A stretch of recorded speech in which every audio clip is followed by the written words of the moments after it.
Olá, seja bem-vinda, seja bem-vindo a mais uma aula de vinho em formato de podcast.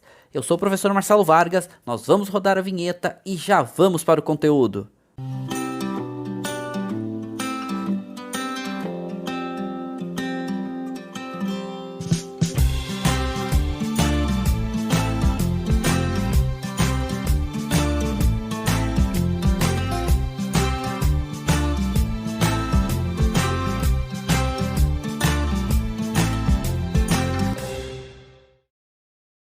Então sejam muitíssimos bem-vindos. Estamos aqui hoje desbravando um pouco mais os estilos de vinho, conceitos, ideias, terroir.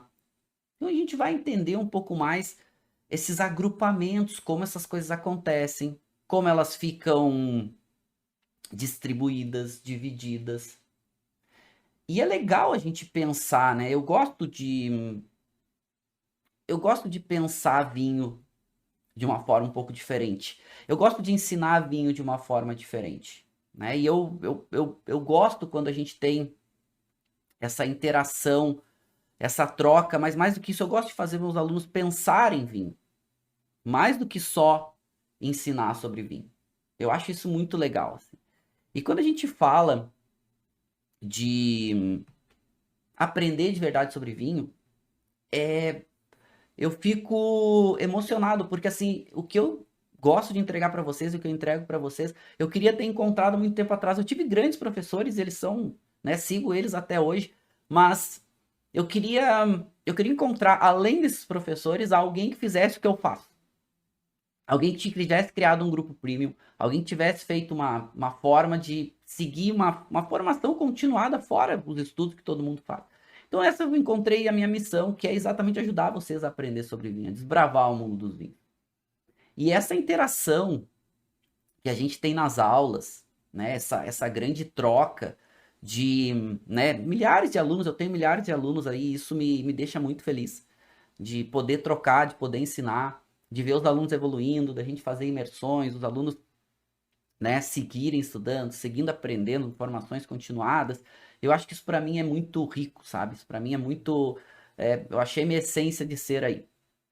Mas por trás de aprender, de fazer, né, de eu aprender, porque eu continuo viajando o mundo, continuo estudando e vinho vai ter conteúdo para a gente estudar a vida inteira. O que a gente quiser aprender, o que a gente quiser estudar, vai ter, né? E isso é uma coisa muito legal.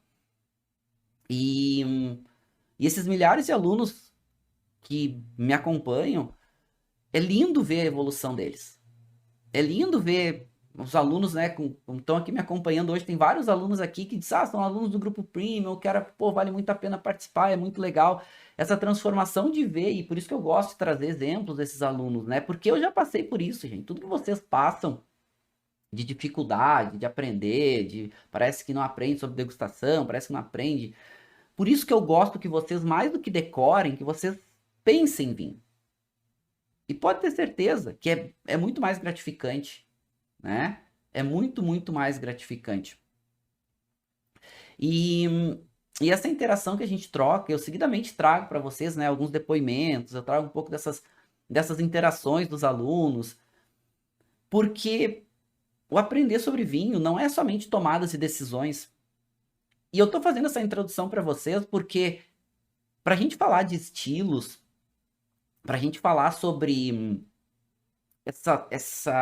esses novos produtos que chegam no mercado, é legal a gente entender o que que passa, né, por trás disso. O porquê que essas mudanças acontecem. E aprender sobre vinho nos faz também abrir a cabeça para olhar além do que é óbvio. Além do que está na nossa frente, apesar de que muitas vezes o óbvio tem que ser dito.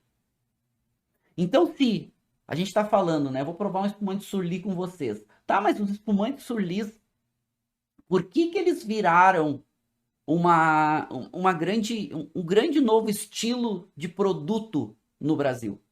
E assim, espumante é vinho, né, gente? Não vamos esquecer, espumante é vinho. Então é vinho. Então se eu tô falando de o espumante, é o vinho espumante. E olha o que incrível quando a gente fala que tem um produto que ele tem características diferentes e que é muito hoje desejado, cobiçado. Mas o porquê que ele é cobiçado? Porque ele é diferente? Não. Não é só porque ele é diferente, porque quando é diferente um produto, ele vende. Mas ele tem que ter outras características, ele tem que ter qualidade, ele tem que atender uma demanda de mercado, ele tem que se encaixar dentro de um contexto para ele continuar a ser vendido. Senão, ele só vende porque é novidade. E aí, vendeu porque é novidade, e aí acabou. Surly hoje, e aí a gente vai entender por que Surly é um desses estilos que eu vou estar trazendo para vocês hoje como novidades, mas o porquê, que são essas perguntas que vocês têm que fazer, é que faz vocês realmente aprender sobre vinho. E eu gosto de trazer exemplos de alunos, porque eles passam por isso, né? Meus alunos, eles passam por dificuldades que eu passei, que vocês passam, e que muitas vezes vocês acham que é só vocês. Não, gente. Aprender sobre vinho faz a gente ter mais prazer, faz a gente ser mais confiante, faz a gente ter mais... a ser mais assertivo nas escolhas, nas tomadas de decisões. Aí cada um vai ver, né? Como se direcionar, né? Como se encaminhar. Como, por exemplo, a Daisy, né? A Daisy da Costa é um grande exemplo. Ela é minha aluna há bastante tempo. E hoje, quem acompanha ela sabe quantos projetos ela já está fazendo, né? Tá rodando aí o Brasil, escrevendo um livro, já ganhou 2 vezes como melhor sommelier do Rio Grande do Sul. E quando a Deise começou a estudar, eu lembro com a gente, ela já era super dedicada, ela já era super envolvida, mas o avanço dela, assim, é simplesmente impressionante. Ela escolheu trabalhar com isso. Ou seja, ela estuda vinho, continua estudando até hoje, e tá com os projetos simplesmente incríveis. Mas aprender sobre vinho não é só para quem quer trabalhar. Por exemplo, o Edson é um outro grande exemplo. Assim, meu aluno também há bastante tempo. Ele é advogado, tem a profissão dele. Ele, né? Ele começou projetos no mundo dos vinhos, mas muito na área de ser influencer, de ter conteúdos, de colocar conteúdos. Ele continua sendo advogado, sendo a profissão dele. Mas é muito legal ver nessas pessoas a mudança delas. Então, quantas pessoas vocês estão acompanhando aí nesses comentários, né? Eu coloco esses depoimentos dos alunos no meu canal. Eu libero para vocês também se identificarem com isso. Porque, gente, as dificuldades todos passam. É óbvio que quando a gente tem uma metodologia, quando a gente tem uma condução mais assertiva, quando a gente tem alguém que nos facilite, que é o meu trabalho com vocês, fica mais fácil. E é por isso que eu proponho a vocês para vocês pensarem. Por isso que de vez em quando eu faço essas introduções para vocês entenderem que pensar vinho é legal. Só que cada um no seu tempo, cada um na sua forma, cada um do seu jeito.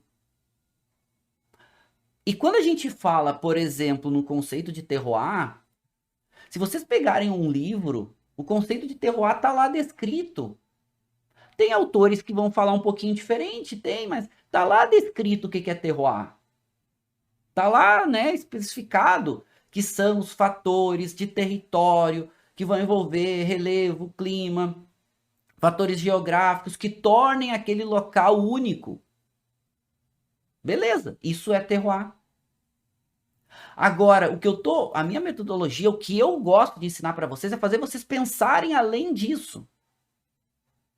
E, gente, muitas vezes não tem uma resposta única. Muitas vezes não tem uma resposta definitiva. Querem um exemplo? O que é terroir? Terroir é o que torna um local especial, né? É o que torna uma coisa único. É como a gente fosse, né? São a soma de fatores que tornam um vinho único. Eu estou degustando com vocês um espumante Surly, que ele é feito de uma uva chamada Trebbiano, que é uma uva que está perdendo espaço de modo geral na Itália, uma uva italiana. Só que aqui, por exemplo, onde ela é plantada, aqui ela, num espumante Surly, ela tem uma acidez mais destacada e ela no Surly, por exemplo, ela fica muito mais complexa. É uma uva que para vinhos brancos de modo geral acaba fazendo muitos vinhos ralinhos, sem muita expressão. Agora no espumante fica incrível. E essas notas autolíticas, junto com essa nota que remete a uma fruta cítrica madura, sabe? Um abacaxi maduro. Ele me lembra uma nota até de um pouco puxado um toque de um pêssego maduro, mas muito mais aquele abacaxi, sabe aquele abacaxi suculento, junto com essa nota de levedura me leva um pouco de bolo de abacaxi, sabe quando a gente cozinha o bolo? Aí o bolo vai fermento, vai farinha, daí cozinha, fica aquela nota de panificação. Isso me lembra muito bolo de abacaxi. Gente, só que é delicioso, né? É uma delícia. Junto com essa textura, eu já mostro o espumante para vocês, que eu tô provando, que ele tá aqui num baldinho, tá? Pra ele ficar geladinho. Daqui a pouco eu sirvo mais um pouco. Aí a gente. Aí vocês veem, né? A gente dá uma olhada nesse rótulo também. Mas olha que legal, quando a gente fala de terroir, porque o terroir, ele é a essência do vinho. É graças a ele que o vinho pode ter características únicas. É graças a ele. Mas eu quero chamar a atenção de vocês que terroir não é somente a soma de relevo, clima, solo, composição, né, de micro-organismos num determinado local,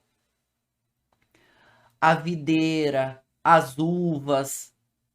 Eu quero chamar a atenção de vocês que terroir também é um contexto que envolve fatores geográficos, mas também envolve fatores humanos. Eu poderia dizer para vocês que terroir de vinho é a tradução literal da geografia. E mais do que isso, né? Da geografia e da geologia, porque essa questão de solo também, mas de modo geral, geografia normalmente é dividida em dois grandes alicerces, né? Geo-humana e tudo que envolve, né? Pessoas, então geo-humana, e geofísica, tudo que envolve, né? A geografia física do planeta e outros, tudo mais. Mas o terroir também envolve a geo-humana, também envolve fatores humanos. E é isso que eu quero chamar a atenção para vocês. Por exemplo, um espumante Surly. Alguém tomou a decisão de não tirar a levedura do espumante. Alguém tomou a decisão, foi um fator humano. Alguém escolhe o momento de colher, alguém escolhe o momento de vinificar, alguém escolhe quando vai parar a vinificação, alguém escolhe se vai passar ou não por madeira. Essa ideia de que a expressão máxima do terroir, com o menor das influências, é super aceito. Eu entendo isso. E assim, gente, adoro vinho de menor intervenção, é uma grande tendência. Agora, tem a mão humana de uma forma. E essa ideia da mão humana não é necessariamente fazer correções no vinho, não é necessariamente aplicar técnicas diferentes, né? Ou corrigir acidez, ou corrigir açúcar, ou coisas que são permitidas pelas legislações dos países. Mas mesmo num vinho biodinâmico, tem alguém cuidando do vinhedo, aplicando as práticas biodinâmicas. Mesmo num vinho natural, tem alguém ali cuidando a vinificação. Tem alguém ali cuidando que momento vai parar a vinificação. Então, mão humana não é só para questão de correções.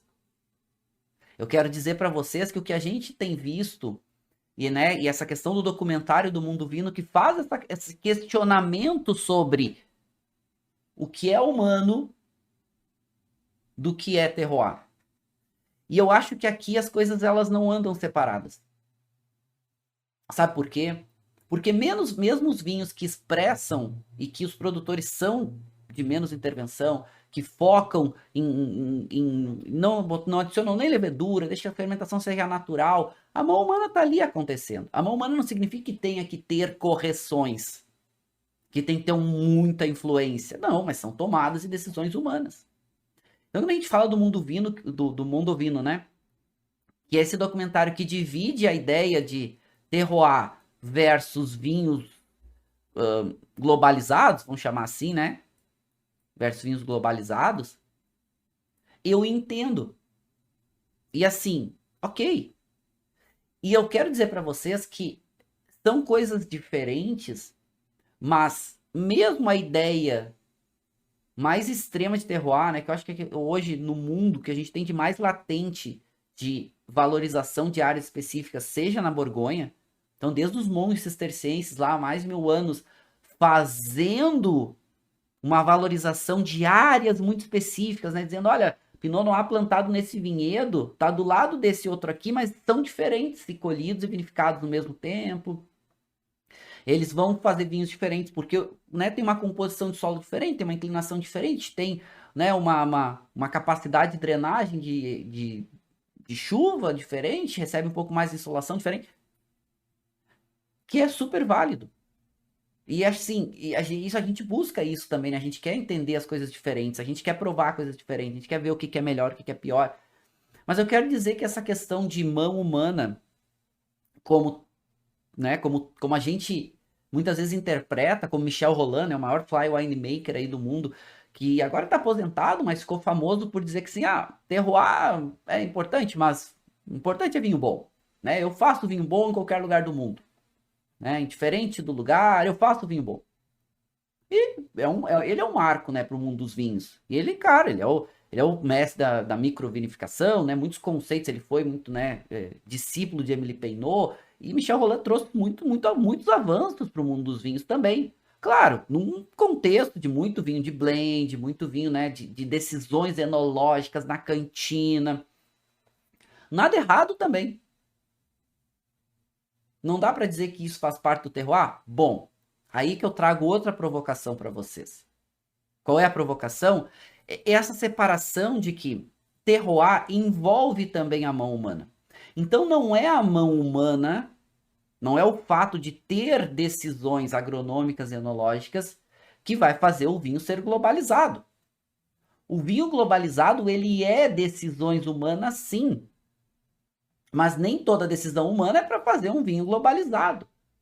E nada errado, porque os vinhos globalizados, gente, esses vinhos, né, de grandes empresas, grandes vinícolas, é isso que faz os vinhos serem mais baratos e chegar a mais gente. E a qualidade dos vinhos, em geral, no mundo tem subido muito. A qualidade dos vinhos tem ficado mais destacadas. Isso é muito bom. Mesmo vinhos globalizados, mesmo vinhos de terroir. E aqui, falo para vocês, eu provo todos os tipos de vinho. Eu adoro o vinho da Borgonha, daquele produtor biodinâmico, que tem um cuidado absurdo. Claro, são vinhos um pouco mais caros. Eu adoro aquele produtor do Piemonte, também biodinâmico, orgânico, maior cuidado. Amo. Mas eu também tomo, eu seguidamente provo, e regularmente é parte do meu trabalho tomar vinhos de grandes vinícolas, tomar vinhos mais baratos, tomar vinhos de diferentes perfis. E é isso que faz as pessoas também entrarem para o mundo do vinho. O que eu quero também dizer para vocês é que não tem uma crucificação desses vinhos mais globalizados. Nada errado com isso. É uma outra forma de fazer vinho. Uma outra forma. É um jeito de vinificar para ter preços mais acessíveis, para ter maior volume. E tem vinhos que são mais padronizados, que são feitos com uma qualidade muito alta. Ok, vocês vão dizer, tá, mas eu não quero tomar esses vinhos. Não tem nenhum problema. Assim como tem gente que não quer tomar vinho biodinâmico, que não quer tomar vinho orgânico. Não, gente, não tem certo e não tem errado. Se tá seguindo as regras, se tá fazendo tudo de forma adequada, o mercado está para todos. O mercado está para todos. Por isso que a gente vai falar daqui a pouco sobre esses novos estilos. É por o mercado estar para todos que a gente consegue ter novos estilos entrando, como o espumante Surly. Tu imagina que alguém vai dizer, não, para, espumante Surly eu não vou tomar, porque não tirou a levedura, e eu gosto de espumante sem levedura. Tem o espumante sem levedura, tá lá. Tem o espumante com levedura, que também tá lá, tá aqui, né? Adoro, eu gosto. Né? Tem gente que não gosta, sem problema. Nada errado com isso, ok? Nada de errado. Mas é legal a gente pensar um pouco mais sobre isso. E aí, esse surgimento de novos estilos, esse surgimento de mudanças de perfil de mercado, a gente, né, sabe que as uvas brancas ganham muito mercado. Por exemplo, uvas como Chardonnay, principalmente fazendo vinhos mais pesados, mais intensos, ganha muito mercado. A Sauvignon Blanc já fazendo vinhos um pouco mais frescos, um pouco mais primário, né? Aqueles caráteres mais da fruta, as notas herbais. Diferente de Chardonnay, que aparece muito primário, mas também muito secundário. Nota da madeira, né? Aquelas notas de processo também, surli, batonagem, deixando ele mais pesado. Agora, por que eu também escolhi esse espumante? A gente tá vendo aqui, ó. Esse espumante que eu tô provando com vocês, ele é um espumante Trebbiano Toscano. Trebbiano Toscano é uma uva italiana. Esse espumante que eu tô provando com vocês, ele é feito no Brasil, com uma uva italiana. E lá na Itália ele tá perdendo espaço, Trebbiano Toscano, porque era uma uva muito plantada para fazer vinhos de volume. Tem uma acidez destacada, mas a qualidade média é baixa. A qualidade média dos não espumantes, mas vinhos, que a grande maioria na Itália com Trebbiano Toscano são vinhos brancos, qualidade mais baixa. Vinhos mais baratos. Mas daí, o que acontece é que eu tô falando para vocês que não é a uva. E muitas dessas mudanças de mercado, elas estão alicerciadas na qualidade. Por exemplo, por que a Riesling ganha mercado como uva branca? Para fazer vinhos com uma qualidade média maior. O volume é pequeno, uma uva difícil, não é todo lugar que ela consegue se desenvolver bem. E se a gente der uma olhada nas uvas tintas, essas uvas que ganham mercado, né? Cabernet Sauvignon é a uva tinta mais plantada do mundo. Aliás, é a uva vinífera mais plantada do mundo inteiro, né? Depois a Merlot, aqui essas barrinhas, né? A barra azul é como eram os vinhedos dos anos 2000, porque são os vinhedos que eram os vinhedos do final de 2016. Essa pesquisa aqui com essas uvas brancas e tintas foi publicada por um PhD chamado Kim Anderson, professor da University of Adelaide, lá na Universidade de Adelaide, lá na Austrália, que é um grande pesquisador de áreas de vinhedos no mundo. Né? Ele publicou em 2020 essa pesquisa mostrando o que tinha mudado de vinhedos nesses 16 anos. O que ganha mercado? Tempranillo, Cabernet Sauvignon, Merlot, Syrah. Por quê? Focados em vinhos de uma maior qualidade. Gente, a qualidade média dos vinhos no mercado está subindo. E isso é bom. Isso é ótimo. Claro, por que está subindo? Porque tem vários motivos. E é esses motivos que muitas vezes também geram o surgimento de novos estilos de vinho. E esse surgimento de novos estilos, muitas vezes, é amplo. É amplo. Sim, sim, muitas vezes é amplo. O que seria muitas vezes o amplo? Por exemplo, Sideways. Sideways é um grande exemplo de como pode movimentar o mercado. Quem não viu esse filme, eu sempre recomendo, né? No Brasil chama-se Entre Umas e Outras. Esse filme, ele é um marco. Ele é um filme de 2004 que concorreu a 5 Oscars e ganhou um Oscar. E ele conta a história que são 2 amigos, o protagonista aqui, o mais, junto com outro amigo que vão fazer uma despedida de solteiro pelas vinícolas da Califórnia. E o protagonista, ele ama Pinot Noir. Ama Pinot Noir. O protagonista, né? O protagonista do filme, né? Ele ama Pinot Noir e ele odeia Merlot no filme. E eles vão visitar as vinícolas da Califórnia, principalmente ali do centro-sul da Califórnia, ao sul da Baía de São Francisco, que, né, são famosos também pelos seus vinhos de Pinot, mas na época, gente, Pinot não era uma referência nos Estados Unidos. Só que esse filme ficou muito famoso. Esse filme ganhou Oscar. Esse filme talvez é um dos maiores marcos da criação de Hollywood quando a gente fala de filme. Né? O Fernando falando Jack Miles, ele mesmo, cara. Esse filme é demais, esse filme é muito legal. Quem não assistiu, assistam. Eu não vou falar para vocês mais sobre o filme porque quem não assistiu, mas esse filme é muito bom. Eu tenho DVD desse filme, gente, porque esse filme é demais. Só que o que acontece por causa desse filme? A Pinot Noir na Califórnia virou uma referência. Virou uma referência a partir dos anos 2000. Todo mundo queria ir para a Califórnia, visitar a vinícola, que o filme se passa nas vinícolas da Califórnia, e tomar Pinot Noir. Moral da história, Pinot Noir virou um boom nos Estados Unidos. A Merlot caiu muito. Assistam, aqui dica de ouro da aula de hoje para vocês, tá? Assistam esse filme que ele é muito bom. Ele é muito, muito bom. Ele é incrível, tá? Eu adoro esse filme. Literalmente eu amo esse filme. Ele é realmente espetacular. Mas o que eu tô falando aqui para vocês? Que esse movimento aqui de um filme fez isso aqui no mercado de vinhos americanos.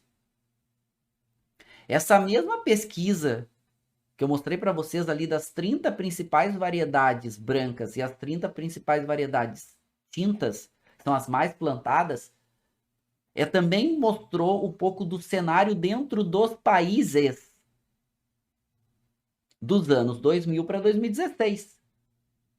E olha aqui nos Estados Unidos, e aqui a gente está falando em share, né? Share seria participação de mercado, o quanto representa hoje, na verdade aqui em 2016 comparado com 2000, os vinhedos nos Estados Unidos. Olhem aqui, Pinot Noir.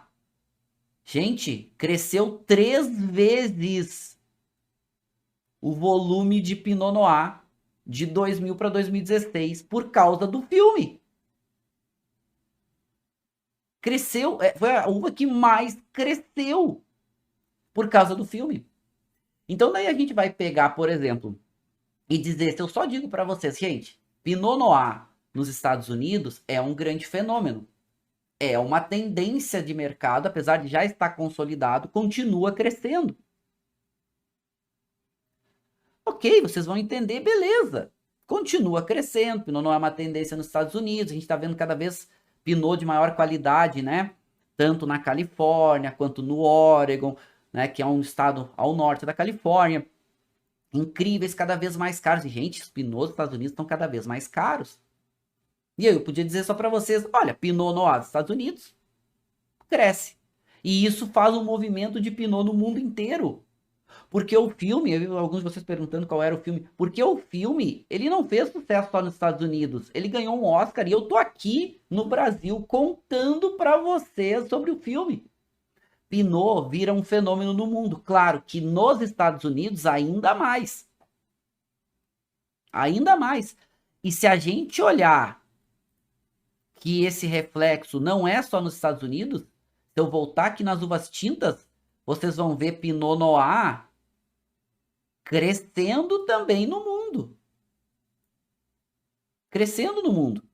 Né? Posso até ampliar aqui para vocês verem. Ó. Pinot Noir praticamente dobrando a sua área de vinhedos no mundo. E assim, Pinot, gente, é uma uva muito difícil. É uma uva que ela não é fácil de ser cultivada. E se ela cresce, algum motivo teve. E eu tô contando para vocês um pouco desse motivo. Um filme.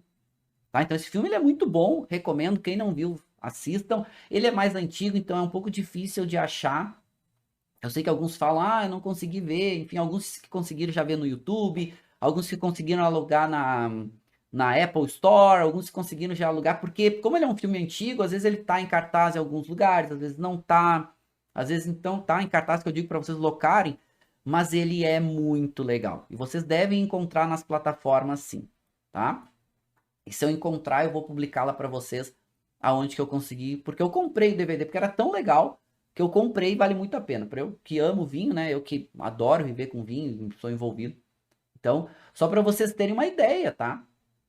Do que por isso que essa ideia que eu tô trazendo para vocês aqui é de vocês pensarem por que as coisas também acontecem. Mais que só falar os estilos. Pinot hoje no mundo ainda é uma grande tendência de crescimento. Pinot continua crescendo. Daí vocês vão dizer, mas Marcelo, ainda é por causa do filme? Não. Não. Tá? Não é só por causa do filme. Ó, o Anderson, aliás, deixa eu trazer umas interações aqui com vocês antes da gente seguir um pouco mais, que tá legal o nosso papo aqui, né? Tá bacana o nosso papo. O Anderson falou aqui, ó, o Anderson falou que assistiu na Star+, tá? A plataforma da Disney lá. A Disney tem 2 plataformas, né, de streaming. Tem a Disney Plus e tem Star+, que o Anderson disse que no Star+, tem, tá? Depois eu olho e posso falar pra vocês, tá? Depois eu digo se eu acho lá, mas vale a pena, tá? Procurem, tá, gente? No Brasil se chama Entre Umas e Outras. Eu acho que eles usam ainda a citação Sideways, mas é muito legal. Coloquem aqui nos comentários, a gente tá interagindo aqui, tá? Coloquem nos comentários filmes e livros que vocês recomendam sobre vinhos e que sejam legais, que sejam bacanas e que ajudem, né, a gente a entender e aprender sobre vinhos, que eu vou trazer aqui para vocês fazer uma troca, tá? Eu, por exemplo, vou citar um livro para vocês aqui que eu acho muito legal, que é o livro da Jancis, Deixa eu até botar aqui para vocês, né? Vamos botar aqui nessa. É o livro da Jancis Robinson, ó. Como Degustar Vinhos. É um livro que eu gosto bastante. É um livro que também seguidamente esgota, tá até em português, que é muito legal, que é uma boa base sobre degustação e uvas, só que um pouquinho mais técnico. Então eu gosto muito desse livro, eu acho muito legal, tá? Vou colocar aqui para vocês poderem ver. O Como Degustar Vinhos, esse é um livro muito bacana. E assim, gente, livros e filmes, por isso que eu seguidamente trago para vocês dicas de livros e de filmes, porque isso também ajuda no nosso aprendizado. Sideways é um grande exemplo. Sideways é um exemplo muito legal, né? Que é um aprendizado muito legal, assim como esse livro, né, da Jens, Como Degustar Vinhos, que eu acho que é muito legal, assim, é um livro pequeno, tem aí umas 200 e poucas páginas, deixa eu dizer para vocês aqui, 208, mas é muito legal, é um livro com um viezinho, uma pitadinha um pouquinho mais técnica, mas ele é gostoso de ler, ele é fácil de ler, sabe? Ele tem bastante figuras, que figuras ajudam, às vezes quando tem só texto fica um pouco bruto para quem não tá muito acostumado, né? Eu gosto de figura. A maioria dos livros hoje que eu leio são livros com só texto, mas eu gosto de figura, né? Facilita quando tu olha uma fotinho de uma uva, né? Como por exemplo, vai olhar aqui, vamos pegar aqui um exemplo, né? Vamos abrir aqui, ó, uma página qualquer. Aqui, ó, falando da Semillon, aí tu olha uma fotinho da Semillon, deixa eu botar aqui, ó. Né? Aí você olha aqui aqui. Você olha uma fotinho da Semillon, então isso também é legal, sabe? Isso também ajuda vocês. E por isso que eu gosto de fazer esses gráficos, por isso que eu gosto também de fazer as apresentações com uma resolução bonita, fazer uns gráficos diferentes, fazer uns gráficos que ajudam tudo vocês a ir aprendendo, né? Esse é muito do meu trabalho aqui com vocês também. Tá? Facilitar a vida de vocês para entendimentos, ok? Tá, vamos ver aqui algumas dicas que vocês estão trazendo de livros e de filmes. A Tati falou sobre o Caminhando nas Nuvens, é um filme também muito legal. Eu quero a pessoa falando esse filme é muito legal. Esse livro, a Eliane falou sobre vinho e guerra, é muito bacana. Também recomendo para vocês, é bem legal, tá? Recomendo vocês. A Sally falando sobre a história do Romané Conti. Esse é um livro que eu também gosto muito, é muito legal. Fala bastante sobre a Borgonha, claro, a história do Romané Conti. O Fernando falando sobre Sua Excelência o Terroir, do Guilherme Pins, legal. Um livro relativamente novo, né? O Guilherme ele é um geógrafo bem bacana, ele também é aqui do Sul. Legal. A história do Romané Conti, você citando, bacana. O Carlos falando, né? O Carlos também, os alunos do Grupo Premium aqui dando a maior ajuda pra gente, né? Boa. Por isso que eu gosto de vocês também, né? Vocês são demais. O Carlos falando sobre esse livro é muito legal, tá? Malbec Mon Amour, que é um lançamento agora da Laura Catena com Alejandro Hill, que são, né? A Laura é filha do Catena, né? Do Nicolás Catena. E o Alejandro Virril é enólogo-chefe da Catena Zapata. Então lançaram um livro que é muito bom, Malbec Mon Amour. Eu comprei o livro, tô lendo ele é incrível, tá? Muito legal. Várias dicas legais, né? A Carla falando sobre um filme chamado Combinação Perfeita, legal. O pessoal falando sobre Wine Folly, também é um livro bacana. A Arte de Fazer um Grande Vinho, Lemes falando, eu adoro esse livro também, ele é incrível. O Julgamento de Paris, também outro filme bem legal, tá? Só que eu gosto mais do livro do Julgamento de Paris. Um Bom Ano também, olha quanta coisa legal, né? 1001 Vinhos para Beber Antes de Morrer, legal, boas dicas de vocês aqui, tá? Boas dicas de vocês, muito bom. A Erika falando sobre a arte de fazer um grande vinho, fazer um grande vinho, eu também gosto muito desse livro, tá? Para mim, um dos livros assim mais icônicos eu tenho aqui, ó. Para mim,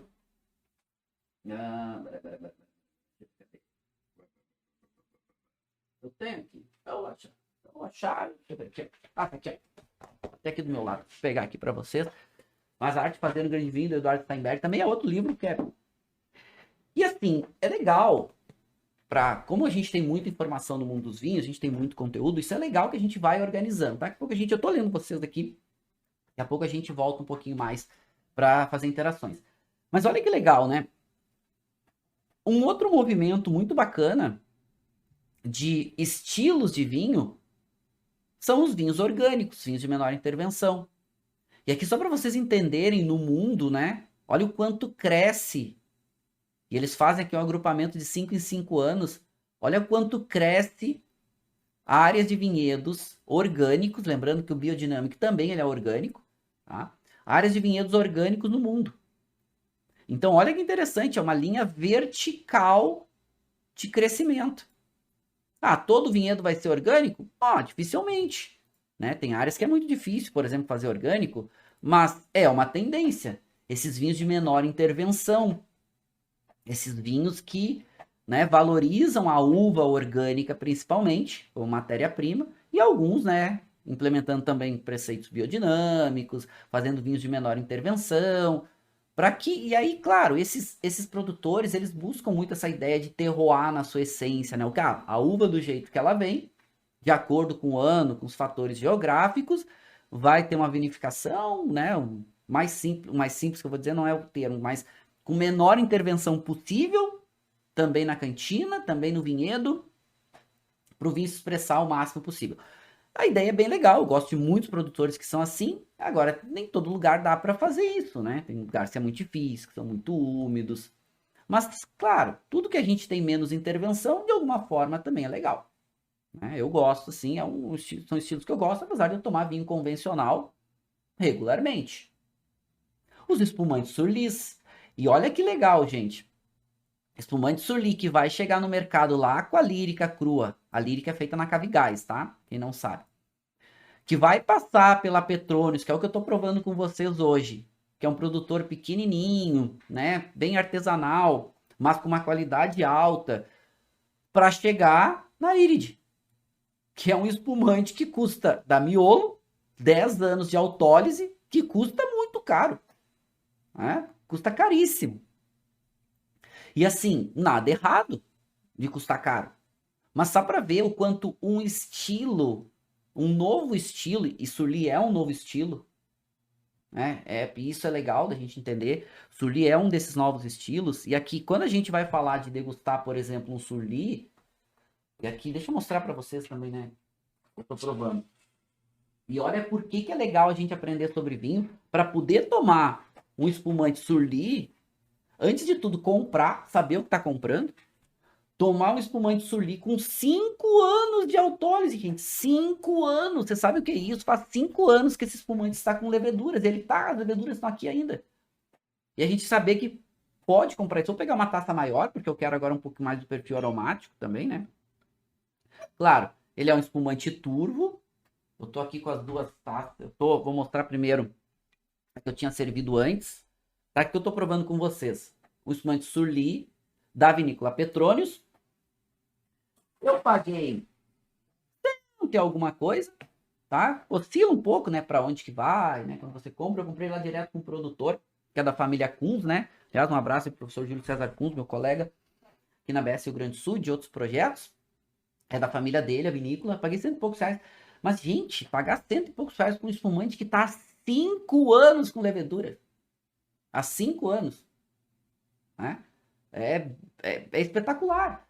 E aí, ele é um espumante, claro, ele é turvo, só que assim, não é só pelas notas aromáticas e as notas de sabor, mas também ele tem textura, essa textura que forma na boca por causa da levedura, cria uma camada diferente, né? Cria uma textura diferente.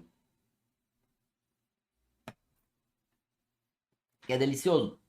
Eu servi na taça de vinho branco, tá? Pra eu sentir mais, a taça muito maior, vai ter uma oxigenação muito maior aqui, maior contato com o oxigênio, né? Ele vai ficar mais aromático. E, ó, incrível, né? Já serve nessa taça. O perfil aromático é outro. O que eu recomendo para vocês? Gente, espumantes complexos podem tomar numa taça de vinho branco. A região de Champagne adora, né, esse tipo de taça, porque valoriza muito o perfil de aromas e de sabores, principalmente aromático, tá? Então, nada errado de tomar com uma taça menor, inclusive para ver, né, a perlagem, para ver a coloração, turbidez, essa taça mais fininha e comprida é melhor. Eu não gosto muito daquela taça flute, né? Que é formato de flauta, que é muito fininho e comprido. Mas olha que legal. E olha como é legal, né, gente? Tu imagina que você olha um espumante de um produtor pequeno que você não conhece, você fica com receio. Mas quando você conhece, você tem noção que você está tomando, comprando espumante com 5 anos em contato com as leveduras, gente, isso é uma preciosidade. É uma preciosidade. Claro, por isso que vale a pena a gente aprender. E mais do que isso, a gente aprende que dá para harmonizar, que dá pra gente, né? Tem muito recurso espumante surli. Vamos harmonizar com o quê? Eu gosto muito de espumante surli de harmonizar com pratos com carboidrato, com carnes brancas com muito sabor, principalmente frango, peixe com muito sabor, né? Ele se dá muito bem também com notas de manteiga, então se tem por um risoto, vai muito bem. Então pegar um risoto de frango, um risoto, espumante surli vai muito bem com queijos, queijos mais intensos, né? Ok. Mas aí quando a gente fala, né, dessas texturas, e aqui eu tô falando para vocês, perfil aromático desse vinho, essa nota autolítica, lembra muito, falei, né, bolo de abacaxi cozido, né? É delicioso. E assim, não são todos os espumantes que têm esse perfil alcoólico. Com mais 5 anos em contato com as leveduras, né?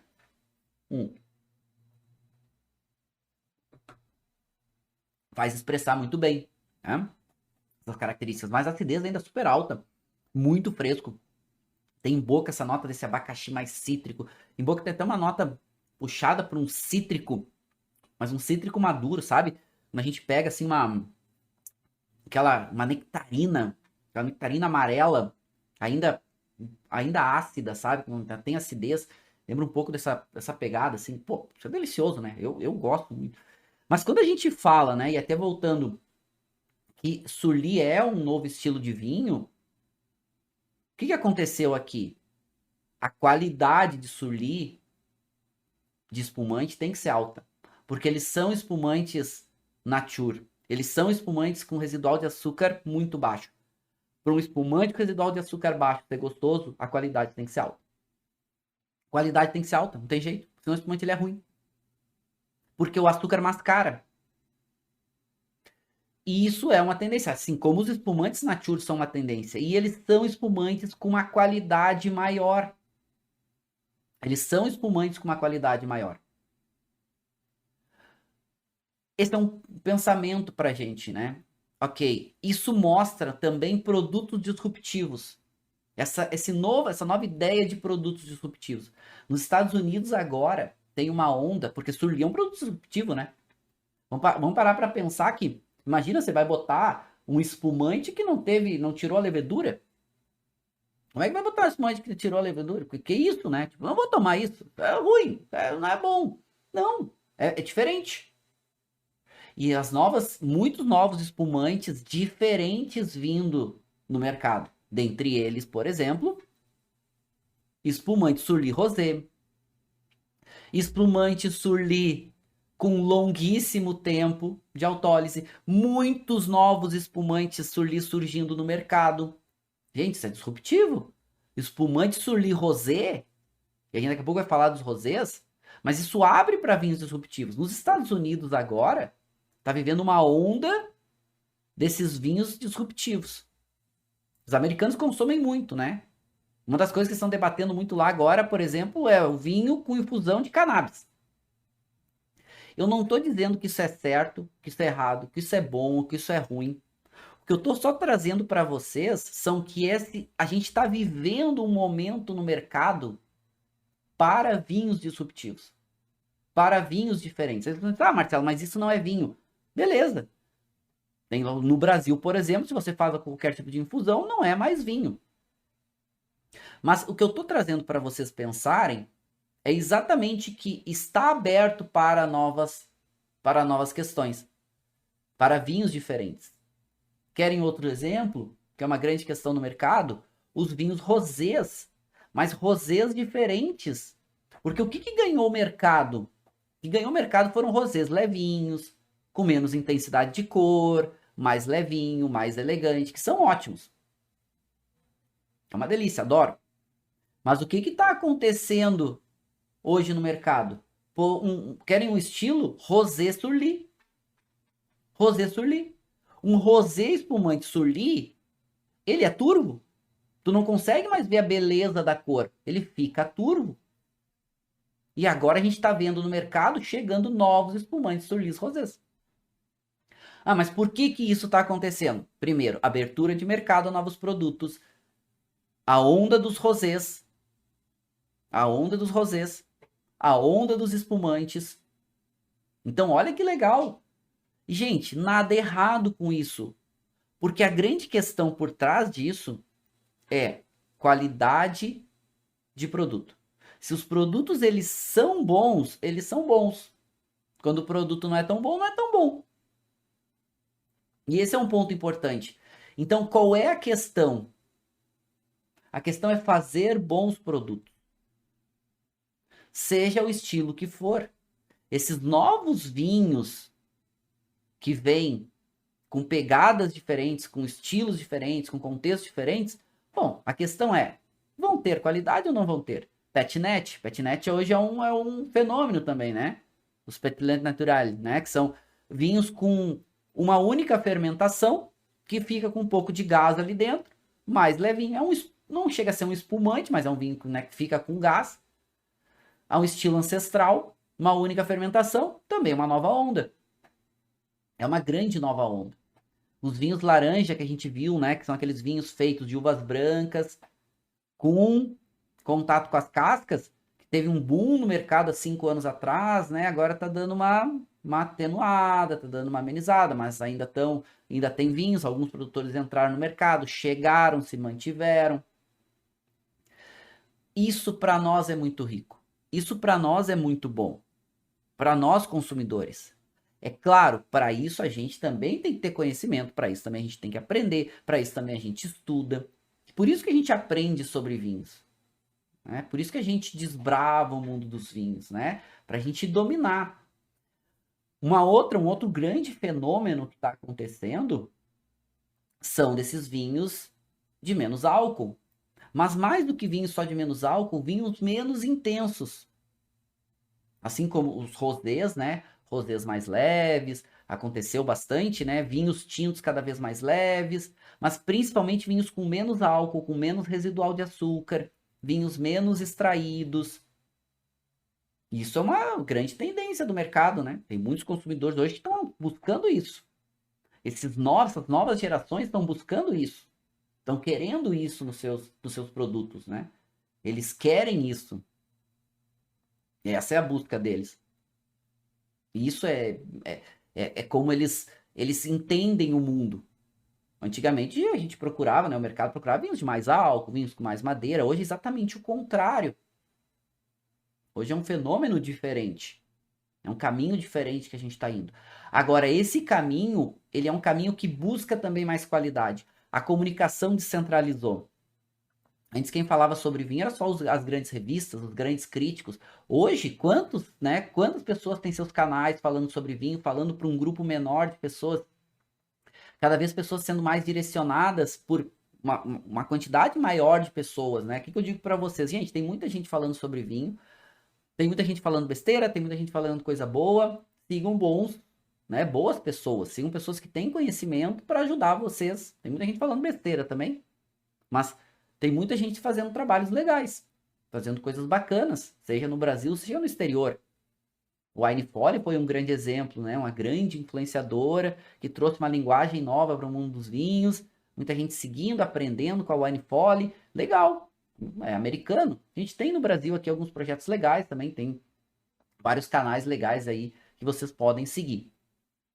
Mas essas mudanças, elas são boas e eu gosto de entender isso, né? Eu vi vocês falando vários comentários legais aqui. Deixa eu trazer vocês aqui, né?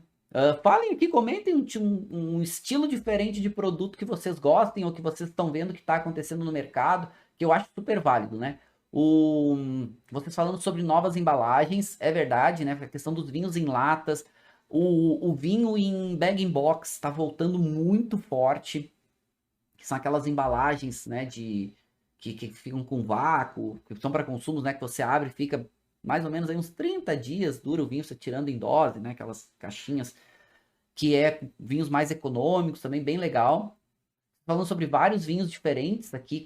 Podem colocar a marca também que vocês degustaram, o vinho que vocês degustaram, coloquem aqui que eu vou tá vendo.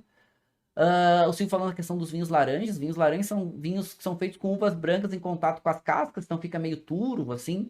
Perdeu um pouco de força, mas ainda estão no mercado.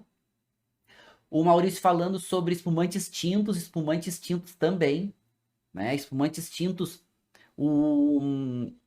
eles são muito gastronômicos, espumantes tintos são mais potentes, né? E assim, ganhou um pouco de mercado, deu uma parada, agora a gente tá vendo eles voltando um pouquinho mais, são vinhos muito gastronômicos. Falando sobre os vinhos azuis. Os vinhos azuis também teve uma época, né, que entrou no mercado, só que também não era classificado como vinho, porque ele ia corante. Se vai corante, né, não pode ser classificado como vinho, não é um elemento permitido. Os vinhos em latas também aparecendo bastante. Acho que também é uma outra baita alternativa, né? Vinhos em latas, porque o vinho em dose, imagina a beira da praia, né? Você leva os vinhos em latinha, abre ali, consome. Delícia, né? Piscina, tem que cuidar, né? Quando a gente tá, porque piscina, praia, às vezes no campo, né? Por causa do vidro, se quebra, pode machucar alguém, enfim. Então evitar né? Gelar rápido, acho que é baita recursos, né? E agora vindo os vinhos cada vez melhores em latas, porque os primeiros vinhos em latas eram muito ruins, né? Eram ruins, ruins, ruins. Agora não, agora tem produtores já com cuidado, fazendo vinho com qualidade, tem vários projetos muito legais aí de vinhos em lata com qualidade, tá? Com qualidade, bem interessante. Pessoal falando sobre a questão, né, questão dos rosés, falando sobre rosés muito forte, tá, gente? Veio no mercado, chegou e tomou um espaço muito grande e não vai deixar de ter. O Walter fez uma pergunta que interessante. Professor, o senhor acha que a tendência será de vinhos menos potentes e que as vinícolas estão absorvendo essa ideia no mercado? Walter, sim, tá? Sim. É uma tendência e a gente não vê isso mudar tão rápido, em pouco tempo. Vai continuar surgindo e vai continuar essa crescente nesse estilo, tá? Não vai ter jeito. Agora, tem que ter qualidade. Não é só ter menos álcool, tem que ter qualidade. Então, sim, isso é caminho sem volta. Não significa que não vão continuar tendo os vinhos mais potentes, mais traídos. Tem consumidor que gosta e tem produtor que gosta, sem nenhum problema. Tá? Os espumantes tintos também estão crescendo bastante. Lentamente, tá, gente? Vocês estão falando aqui de espumante tinto. Ele cresce, voltou a crescer, teve uma onda alguns anos atrás, agora está voltando a aparecer um pouco mais, tá? Eu não ia dizer que eles crescem como vocês estão citando aqui, mas cresce tão intensamente, mas cresce. Espumante tinto, por quê? Os espumantes tintos também antes eles eram ruins, tá? Poucos eram bons. Agora os espumantes tintos já melhor feitos. A questão dos vinhos veganos, acho que também entra um pouco nessa linha, apesar que Silvio, muitos desses vinhos são veganos, né?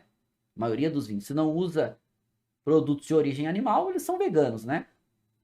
Então, muitos vinhos são veganos, não escrevem, mas tem uma tendência grande também a essa pegada vegana, assim como tem dos orgânicos, né? Dos biodinâmicos, dos naturais, enfim. E é legal, né? Eu gosto dessa abertura de novos produtos, de novas ideias. Eu gosto dessa possibilidade. Eu gosto de pegar e ter à disposição um produto de qualidade. Eu acho que isso é muito legal. E entender essas matrizes, entender como as coisas se comportam, acho que é muito rico, né? Acho que isso é um preço impagável. Né? E isso é legal, né? Eu vou trazendo para vocês mais provocações, eu vou trazendo para vocês mais, é meu trabalho, né, ajudar vocês a entender um pouco desses movimentos, mas fazer vocês pensarem um pouco mais vinho, né? Vocês entenderem um pouco mais vinho, né? Eu acho que aqui, né, acho que merece um brinde final aí, né?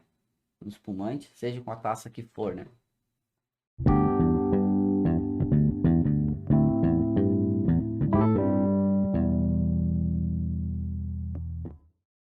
Você acabou de ouvir uma aula de vinhos do professor Marcelo Vargas, em formato de podcast.